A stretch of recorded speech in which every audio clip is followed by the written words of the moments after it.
Autre titre de l'actualité ce soir avec la suite des plaidoiries au tribunal militaire dans le cadre du procès Thomas Sankara. Ce jeudi, les avocats de l'accusé Gilbert Diendéré se sont succédés pour battre en brèche les infractions retenues contre leurs clients. Ils demandent sa relaxe, surtout que selon eux, certaines infractions sont non constituées. Des détails complets avec Adama Guiti et Sébastien Zongo.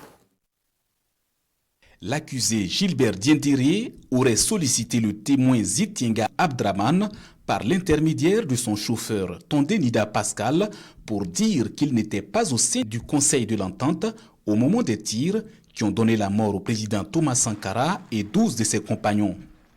L'enregistrement qui fonde cette infraction ne contient aucun élément qui incite le témoin à mentir, aucune menace ni promesse, aucune preuve pour constituer l'infraction, selon Maître Abdoulatif Dabo.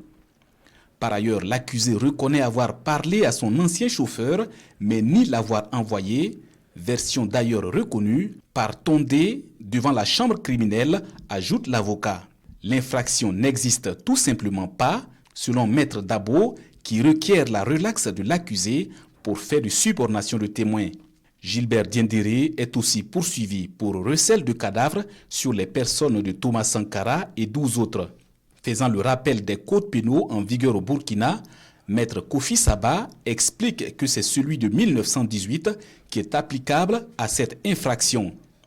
Une infraction qui est qualifiée de délit dans ce code en question, selon l'avocat.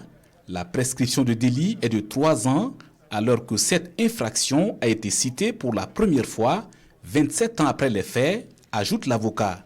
Il y a prescription, insiste Maître Saba.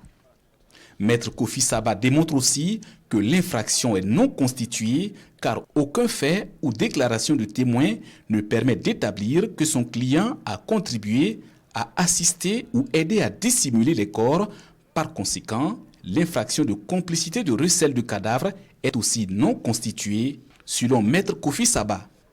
Concernant les faits d'attentat à la sûreté de l'État, Maître Olivier Yelkouni explique que les témoignages n'établissent pas la confirmation de la présence de Gilbert Diendéré au domicile de Blaise Compaoré dans la matinée du 15 octobre 1987. Il ajoute aussi qu'un seul témoin parle d'une réunion de préparation avec des gradés de l'armée alors qu'aucune autre personne n'en parle. Et pire, le concerné n'est pas arrivé à donner un seul nom de participant à cette supposée rencontre. Gilbert Diendéré n'a participé à aucun complot, selon Maître Olivier Yelkouni. Sur l'accusation de complicité d'assassinat, Maître Abdoulatif Dabo revient à la charge. En recoupant les déclarations de plusieurs témoins et accusés, il conclut que l'on prête à leurs clients d'être à 3 endroits différents en même temps au moment des tirs meurtriers. Le parquet et l'accusation n'ont fourni que des affirmations, mais pas de preuves, pas de démonstration, ajoute l'avocat. L'audience reprend ce vendredi avec les 2 derniers avocats de l'accusé Gilbert Diendéré.